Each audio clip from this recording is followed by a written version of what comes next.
अस्सलामुअलैकुम। आज हमारा टॉपिक है प्लाज्मा मेम्ब्रेन के लिहाज से। इससे पहले हमने प्लाज्मा मेम्ब्रेन के पुराने मॉडल पढ़े थे। अब हम उसके जो मॉडल अभी तक एक्सेप्टेड है उसी को पढ़ रहे हैं, वो है fluid mosaic model. Fluid mosaic model को हमारे पास सेंगर एंड निकोलसन ने फ्लूइड मोज़ेक मॉडल को हमारे पास सेंगर एंड निकोलसन ने पेश किया था 1972 में। उन्होंने भी वही बात की थी कि प्लाज्मा मेम्ब्रेन हमारे पास प्रोटीन और लिपिड से बना है। फिर उन्होंने ये कहा था कि हमारे पास जो प्रोटीन है ये दो तरह की है, एक्सट्रिंसिक प्रोटीन और इंट्रिंसिक प्रोटीन। उन्होंने कहा कि जो एक्सट्रिंसिक प्रोटीन होती है ये आउटर साइड पे मौजूद होते हैं, किस चीज़ के, फॉस्फोलिपिड के, ठीक है। और जो हमारे पास उसकी अटैचमेंट होती है और लूजली अटैचमेंट होती है, यानी लूजली वो अटैच होते हैं, लूज अटैचमेंट वो करते हैं। फिर उन्होंने कहा था कि जो इंट्रिंसिक है तो वो हमारे पास सेल मेम्ब्रेन के अंदर मौजूद होती है पार्शियली, यानी या तो वो कुछ एम्बेडेड होगी, इंटीग्रेट करेगी, या वो कम्प्लीटली इंटीग्रेट करेगी किस चीज़ में, फास्फोलिपिड में, पीएल फास्फोलिपिड में। अब इसकी स्ट्रक्चर में कुछ ड्रा करूँगा। तो उन्होंने ये कहा था कि मसलन अगर ये हमारे पास सेल मेम्ब्रेन है फास्फोलिपिड से बना हुआ, तो इसके दो तरह के प्रोटीन है। यानी एक प्रोटीन वो है जो हमारे पास इसके ऊपर मौजूद है, उसको उन्होंने क्या कहा, एक्सट्रिंसिक प्रोटीन। यानी ये क्या है, एक्सट्रिंसिक प्रोटीन जो बाहर की तरफ ही मौजूद है, ठीक है।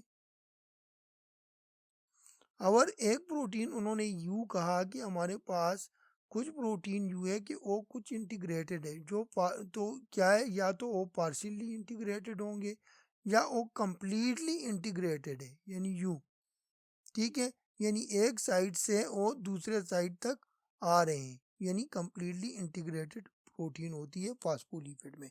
ये उन्होंने हमें बता दिया। और इसी को जब इलेक्ट्रॉनिक माइक्रोस्कोप आया तो इसी को उन्होंने प्रूव किया। उन्होंने भी वही बात की कि हमारे पास जो फास्फोलिपिड है, उन्होंने ये कहा कि ये एम्फीपैथिक है। एम्फीपैथिक का जो टर्म है उसमें यह है कि हमारे पास एक मॉलिक्यूल ऐसा है कि उसका एक साइड पे एक प्रॉपर्टी है और उसके दूसरे साइड पे दूसरी प्रॉपर्टी है। तो जो फास्फोलिपिड का मॉलिक्यूल है तो उसके एक साइड पे फास्फेट मौजूद है और दूसरे साइड पे फैटी एसिड मौजूद है टेल पे। तो ये जो हेड है ये फास्फेट की वजह से हमारे पास हाइड्रोफिलिक है। क्या है, हाइड्रोफिलिक। और ये हमारे पास जो टेल है ये हमारे पास हाइड्रोपोबिक है, ठीक है। एक को मैंने हाइड्रोफिलिक लिखना था, ये जगह कम है थोड़ी सी, और एक हाइड्रोफोबिक। तो हमारे पास ये हेड हाइड्रोफिलिक है और ये हाइड्रोफोबिक। ऐसे मॉलिक्यूल को एम्फीपैथिक मॉलिक्यूल कहा जाता है। अब यहाँ पे मैंने आप लोगों के आसानी के लिए फास्फोलिपिड का स्ट्रक्चर कुछ शार्ट करके बनाया है कि आप लोगों की कंसेप्ट क्लियर हो कि जब हमने इससे पहले पढ़ा कि हमारे पास, या इधर हमने बताया कि फास्फोलिपिड का एक ये एंड फास्फोलिपिड ये टेल है मौजूद, इसी तरह। तो ये कैसे मुमकिन है, तो अगर हम देखें तो ये मॉलिक्यूल है, अब इसका ये हमारे पास क्या आ रहा है, ये टेल आ रहा है, ये क्या आ रहा है, ये एड। तो ये टेल हमारे पास क्या होती है, हाइड्रोफोबिक, और ये हिट क्या है, हाइड्रोफिलिक। इसी तरह अगर हम इसके इस स्ट्रक्चर को देखें तो ये हमारे पास क्या है, टेल है ना। यानी इस मॉलिक्यूल का, ये जो मॉलिक्यूल है इसका ये टेल है और ये इसका क्या है, हेड है। इस तरह से इस मॉलिक्यूल के लिहाज से अगर हम देखें तो ये इधर इसका टेल है और ये वाला इसका हेड है। तो इस तरह से इसकी अरेंजमेंट होती है कि टेल टेल की तरफ होती है और हेड जो होते हैं वो एक दूसरे के अपोजिट होते हैं, ठीक है। इस चीज़ को मैं दोबारा रिपीट नहीं करना चाहता, लेकिन ये थोड़ा सा मैं स्ट्रक्चर के लिहाज से चीज़ें वादे करना चाह रहा था। बाकी मैं इंशाल्लाह कंप्यूटराइज भी स्ट्रक्चर दिखाऊंगा आप लोगों को।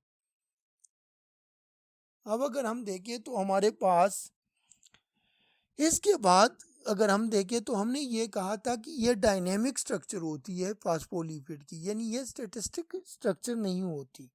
अगर डायनेमिक स्ट्रक्चर है तो इसमें मोमेंट होनी चाहिए, तो वो मोमेंट की बात भी उन्होंने क्लियर कर दी कि मोमेंट किस तरह से है। उन्होंने कहा कि हमारे पास इसमें दो तरह की मोमेंट है, ट्रांजिशन मोमेंट होती है और फ्लिप फ्लॉप मोमेंट होती है। ट्रांजिशन मोमेंट जो होती है वो सेम लेयर में होती है और flip flop moment different layer में। मसलन इधर मैं बताता हूँ, ये एक मालिक्यूल है,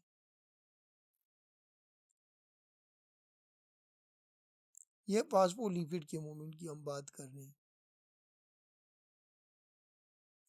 ये हमारे पास मॉलिक्यूल ए है, ये बी, ये सी, ये डी, और इसी तरह हमारे पास ये डी, ये सी, ये बी और ये ए।